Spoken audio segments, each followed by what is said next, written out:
कहते हैं कि दुनिया में मन सबसे ज्यादा शक्तिशाली चीज होती है। अगर किसी चीज को तुम पूरे मन से चाह लो तो तुम उसे हासिल कर सकते हो। ये मैं नहीं कहता, ये सभी महापुरुषों का कहना है। लेकिन अगर ये सत्य है, ये सच है, तो जो हम अपने मन से चाहते हैं वो हमें हासिल क्यों नहीं होता है? भाई कोई भी इंसान अपने मन में दुख तो नहीं चाहेगा, लेकिन वो रहता तो दुखी है। हर इंसान अपने मन से तो कामयाब होना चाहता है, खूब पैसा कमाना चाहता है, लेकिन फिर भी वो कामयाब नहीं होता। भला ऐसा दुनिया में कौन इंसान होगा जो अपने मन में ये चाहेगा कि मैं नाकामयाब रहूं या मैं पैसा ना कमाऊं? सोचने की बात है। तो इसमें दो चीजें निकल के सामने आती हैं। या तो वो महापुरुष गलत थे जिन्होंने ये बात बोली कि मन से चाही हुई चीज हासिल हो जाती है, या फिर हम गलत हैं। आज की कहानी जो मैं आपको सुनाने वाला हूँ उसमें आपको एक ऐसा मंत्र मिलेगा। उसे समझने के बाद आपको एक ऐसा मंत्र पता चलेगा जिससे आप ये समझ पाएंगे कि अपने मन से कोई भी चीज कैसे करवाई जाती है, मन में किसी भी बात का बीज कैसे बोया जाता है। ये इस कहानी से आपको अच्छी तरह से समझ में आ जाएगा और इससे आप ये भी समझ पाएंगे कि आकर्षण का नियम, लॉ ऑफ अट्रैक्शन कैसे काम करता है। कहानी छोटी सी है लेकिन बहुत ही गहरी है। इससे पहले कि आप इस कहानी में खो जाएं, इस चैनल को सब्सक्राइब जरूर कर लें। तो चलिए ये कहानी शुरू करते हैं। एक बार की बात है, एक आदमी के जीवन में सिर्फ दुख ही दुख थे। वो जो भी काम करता उस बेचारे का वो काम पूरा ही नहीं होता। घर में आता तो घर में कलेश बना रहता, किसी से कोई मदद मांगता तो कोई उसकी मदद नहीं करता। ऐसा लगता था कि चारों ओर से दुखों का पहाड़ उसी पर टूट पड़ा है। उसे समझ नहीं आ रहा था कि मैं इन दुखों से पार कैसे पाऊं। वो दिन रात यही सोचता रहता कि अपने दुखों से छुटकारा कैसे पाना है। इसी कारण से वो रात में सो भी नहीं पाता था। उसकी आंखों के नीचे बड़े बड़े काले घेरे बन गए थे, जो इस बात का प्रतीक थे कि वो आदमी कितना दुखी है और कितना चिंतित है। कभी कभी तो उसके मन में आत्महत्या करने के भी ख्याल आते थे, लेकिन अपने परिवार की चिंता करके वो ये कदम नहीं उठा पाता था। वो इतना दुखी हो गया कि उसने निर्णय किया कि वो इन दुखों से छुटकारा पाके रहेगा। इसके लिए चाहे उसे कितनी भी मेहनत करनी पड़े, कुछ भी करना पड़े, चाहे अंगारों पे चलना पड़े, लेकिन इन दुखों से छुटकारा हासिल करके रहेगा। ऐसे ही एक दिन उसने अपने मित्र से पूछा कि मैं अपने जीवन को कैसे सुधारूं। उसके मित्र ने उसे बताया कि तुम किसी बाबा के पास जाओ। बाबाओं के पास ऐसा मंत्र होता है जिससे सारे दुख मिट जाते हैं, जीवन खुशियों से भर जाता है और धन संपदा भी हासिल हो जाती है। तुम किसी ऐसे बाबा को ढूंढ लो, बस तुम्हारा काम बन जाएगा। उस आदमी के मन में ये बात पूरी तरह से पक्की बैठ गई कि कोई बाबा ही मेरा दुख दूर कर सकता है, और इसीलिए उसे किसी भी बाबा के बारे में पता चलता तो वो उस बाबा के पास पहुंच जाता। वो उस बाबा को अपनी समस्या बताता और उससे उसका समाधान पूछता और कहता कि बाबा, मैं कुछ भी करने के लिए तैयार हूं, लेकिन मेरी इन समस्याओं से मुझे छुटकारा दिला दीजिए। आप जो कहेंगे मैं वो करूंगा, लेकिन मेरे जीवन को सुधार दीजिए। बाबा उसे कुछ टोने टोट के बता देते थे करने के लिए, और बदले में दान दक्षिणा ले लेते थे कि ये टोना टोटका करने के बाद तुम्हारे घर में सुख शांति बनी रहेगी, बस इस टोटके को पूरी विधि के साथ करना। वो आदमी घर लौटकर पूरी विधि के साथ टोने टोटके करने लगा, लेकिन बहुत टोने टोटके करने के बाद भी उसके जीवन में कुछ बदलाव नहीं आया। इसके विपरीत उसका जीवन और ज्यादा दुखी हो गया। जो भी बाबा उसे टोना टोटका देता था वो बदले में उससे दान दक्षिणा लेता था, जिससे उसका धन भी धीरे धीरे खत्म हो रहा था। इससे उसके जीवन में दुख और ज्यादा बढ़ गए।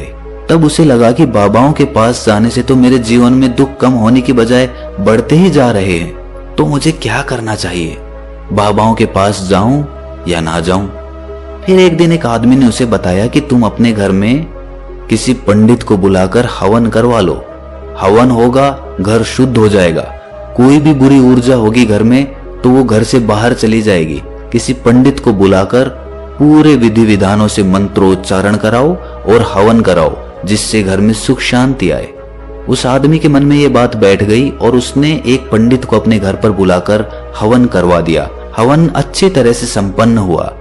बदले में पंडित ने भी अच्छी दान दक्षिणा ली और उसके बाद वो वहां से विदा हो गया। लेकिन कुछ दिनों के बाद उस आदमी को महसूस हुआ कि उसके जीवन में अब भी कोई बदलाव नहीं आया है। अब वो आदमी पूरी तरह से दुखी हो गया और ज्यादा परेशान हो गया। अब तो उसे लगने लगा था कि मेरे जीवन में से दुख कभी खत्म ही नहीं होंगे। और यही सोच सोचकर उस आदमी का बुरा हाल हो गया था।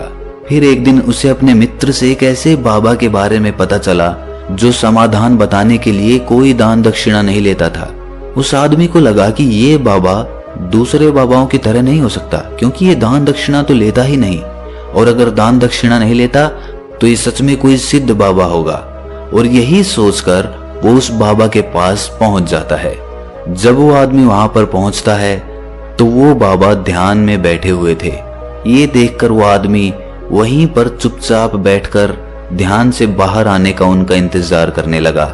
थोड़ी देर बाद बाबा ने आंखें खोली तो सामने एक दुखी और परेशान युवक को बैठे देखा।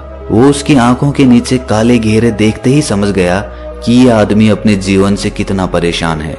उसे संबोधित करते हुए बाबा ने पूछा कि बच्चा, क्या चाहते हो? बाबा के पास क्या लेने आए हो?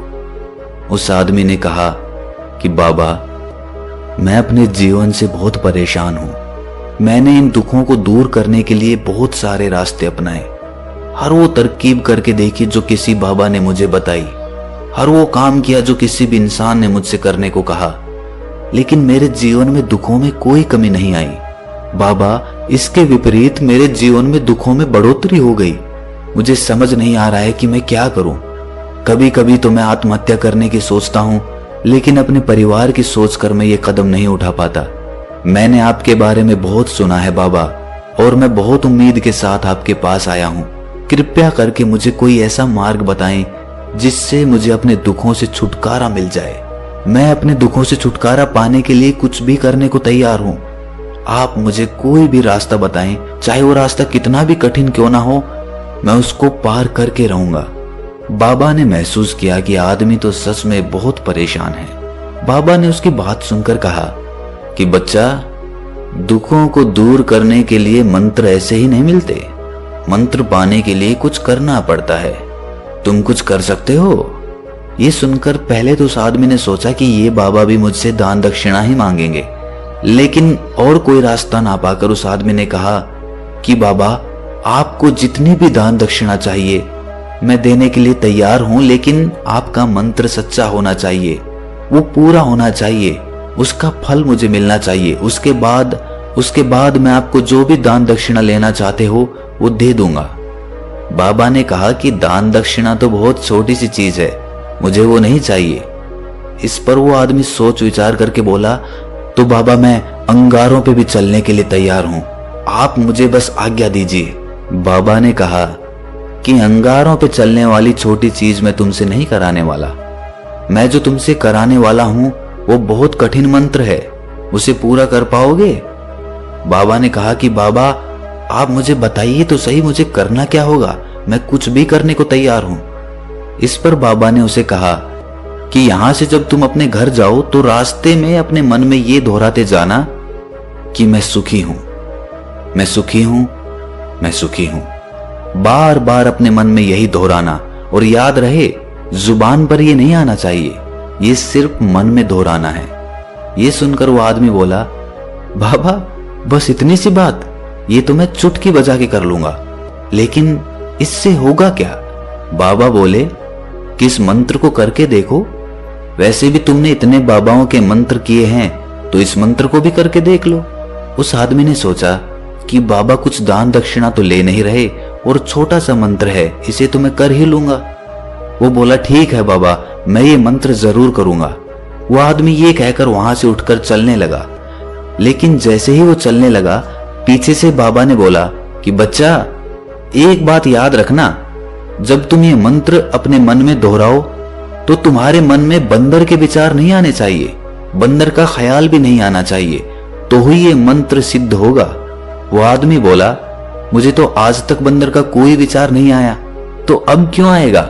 आप चिंता मत करिए बाबा, मैं बस मन में यही दोहराऊंगा कि मैं सुखी हूं, मैं सुखी हूं, इसके अलावा बंदर का कोई विचार मेरे मन में नहीं आएगा।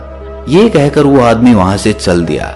वो अपने मन में मैं सुखी हूं, मैं सुखी हूं, ये दोहराता हुआ थोड़ी दूर ही चला था कि उसके मन में अचानक बंदर का ख्याल आ गया। बंदर का ख्याल एक बार आया और चला भी गया, लेकिन उस आदमी ने सोचा कि आज तक तो मुझे बंदर का कोई विचार नहीं आया, ये आज बंदर का विचार क्यों आ गया? और ऐसे करके उसने उस बंदर के विचार को पकड़ लिया। वो ये भूल गया कि मुझे क्या मंत्र दोहराना है और वो बंदर के बारे में सोचने लगा। जब थोड़ी देर बाद उसे फिर से होश आया तो वो फिर से अपना वही मंत्र दोहराने लगा जो बाबा ने उसे बताया था, मैं सुखी हूं, मैं सुखी हूं। लेकिन अचानक से उसे सामने एक बंदर दिखाई दिया और ये देखकर उसके मन में फिर से बंदर का विचार उठ गया और वो अपने अंदर से इस विचार को बाहर फेंकना चाहता था। वो चाहता था कि मेरे अंदर किसी भी तरह बंदर का विचार ना आए, लेकिन उसे तो सामने बंदर ही दिखाई दे गया। ऐसे ही जद्दोजहद करते करते वो घर पे पहुंचा और घर पे पहुंचने के बाद अपनी पत्नी को कहा कि हे बंदरिया, मुझे खाने में बंदर परोस दो। और जब उसे एहसास हुआ कि उसने क्या बोल दिया तो वो अपने बाल नोचने लगा। वो दीवारों में सर मारने लगा कि आज तक मुझे बंदर का कोई विचार नहीं आया और आज मुझे ये क्या हो गया है कि मुझे हर जगह बंदर ही बंदर नजर आ रहे हैं। ये कैसी माया है। यही सोच सोच कर वो आदमी रात भर सो नहीं पाया। रात भर करवटें बदलता रहा और सुबह उठकर सीधे उसी बाबा के पास पहुंच गया और उसके चरणों में गिरकर कहा कि बाबा, पता नहीं क्या चमत्कार हो रहा है। आज तक मुझे बंदर का कोई विचार नहीं आया, लेकिन कल से जब से आपने मुझसे कहा कि बंदर का विचार नहीं आना चाहिए, तब से मुझे हर जगह बंदर ही बंदर नजर आ रहे हैं। उस आदमी ने कहा कि बाबा, मुझे तो आपके पीछे पेड़ पर बैठा हुआ बंदर भी केले खाता हुआ दिखाई दे रहा है। ये हो क्या रहा है बाबा? ये सुनकर बाबा हंसने लगे। बच्चा, मन का जाल एक ऐसा जाल है जिसे समझ पाना इतना आसान नहीं है। बंदर तो तुम्हारे रास्ते में पहले भी आते थे। जब तुम मेरे पास आए थे तो इन्हीं पेड़ों पे ये बंदर घूम रहे थे, लेकिन तब तुम्हारे ध्यान में ये बंदर नहीं था। तब तुम्हारे ध्यान में सिर्फ अपने दुख थे। इसके बाद बाबा ने उसे बताया कि बच्चा, हम जिस चीज से भी दूर भागना चाहते हैं वही चीज हमारे मन में बहुत गहरे में प्रविष्ट हो जाती है। वो हमारे अंतर मन में समा जाती है। असल में हम जिस चीज से भी छुटकारा पाना चाहते हैं उससे छुटकारा इसीलिए पाना चाहते हैं कि वो हमारे साथ बहुत गहरे से जुड़ी हुई है, और हम जितना ही उससे छुटकारा पाना चाहते हैं वो उतनी ही गहरी हमारे मन में बैठती चली जाती है और आखिरकार वो हमारे अंतर मन में छा जाती है। ऊपर से तो हम चाहते हैं सुखी होना कि मैं सुखी हूं, सुखी हूं, हमारे होंठ भी यही बोलते रहते हैं, लेकिन हमारे मन में दुख समाये होते हैं। हमारे विचारों में, हमारे मन में हमें दुख ही दुख दिखाई देते हैं। इसीलिए अपनी जुबान से बार बार ये बोलने से कि मैं सुखी हूं, मैं सुखी हूं, हम सुखी नहीं होंगे जब तक ये मंत्र हमारे अंतर मन में प्रविष्ट नहीं होगा। इस पर उस आदमी ने पूछा कि बाबा, लेकिन ये मंत्र हमारे अंतर मन में प्रविष्ट कैसे होगा? ये सुनकर बाबा ने कहा कि बच्चा, अपने दुखों से लड़ना बंद कर दो। जब तक तुम अपने दुखों को दूर करने की सोचते रहोगे तब तक वो दुख तुमसे चिपके रहेंगे। तब तक वो दुख तुम्हारे अंतर मन पर अपना राज जमाए बैठे रहेंगे। और जिस दिन तुम उन दुखों के बारे में सोचना ही छोड़ दोगे, उन दुखों से छुटकारा ही नहीं पाना चाहोगे, उसी दिन से तुम्हारी जिंदगी से दुख गायब हो जाएंगे। क्योंकि किसी भी चीज से छुटकारा पाने के लिए हमें उस चीज के बारे में सोचना पड़ता है, और हम जितना ही उस चीज के बारे में सोचते हैं वो उतनी ही गहरी हमारे मन में प्रविष्ट होती चली जाती है। हम अधिकतर समय दुखों के बारे में ही सोचते हैं। हम यही सोचते हैं कि हमारे जीवन में दुख है और हमें इससे छुटकारा पाना है। इसी वजह से बार बार सोचने से वो दुख हमारे अंतर मन में प्रविष्ट हो जाते हैं और हमें एहसास भी नहीं होता। इसीलिए अगर तुम दुखों से छुटकारा पाना चाहते हो तो दुखों से छुटकारा पाने के बारे में सोचना छोड़ दो, तुम्हें दुखों से छुटकारा मिल जाएगा। अक्सर आदमी धूम्रपान छोड़ना चाहता है, शराब छोड़ना चाहता है, सुबह अपने आप से ये वादा करता है कि मैं कोई भी गलत काम नहीं करूंगा, लेकिन शाम को जब लौटता है तो नशे में चूर होकर लौटता है। ऐसा क्यों होता है कि जो हम सोच रहे हैं वो पूरा कर ही नहीं पा रहे हैं? असल में हम उस चीज को बहुत ज्यादा तवज्जो दे रहे हैं, उस चीज को बहुत ज्यादा अहमियत दे रहे हैं। जब भी हम उस चीज को छोड़ने के बारे में सोचते हैं तो हम उसकी इम्पोर्टेंस यानी कि विशेषता और ज्यादा बढ़ा देते हैं। हमारा मन उस चीज के बारे में जितना ज्यादा सोचेगा, शराब या धूम्रपान छोड़ने के बारे में जितना ज्यादा सोचेगा, हमारा मन उतना ही उस चीज के पीछे ज्यादा भागेगा। हमें उस चीज से लड़ना नहीं है, बल्कि बिना सोचे गुजर जाना है। और अगर इस मंत्र को हम समझ लेते हैं तो हम अपने जीवन में जो भी पाना चाहते हैं उसे अपने अंतर मन में डाल सकते हैं। और एक बार वो लक्ष्य हमारे अंतर मन में बैठ जाता है तो फिर सफलता पाने में कोई समस्या नहीं आती, कोई दिक्कत नहीं आती। तो दोस्तों, कैसी लगी आपको ये कहानी कमेंट सेक्शन में जरूर बताएं, और अच्छी लगी तो इस चैनल को सब्सक्राइब करना ना भूलें। तो मिलते हैं अगली कहानी में, तब तक के लिए अपना ख्याल रखें।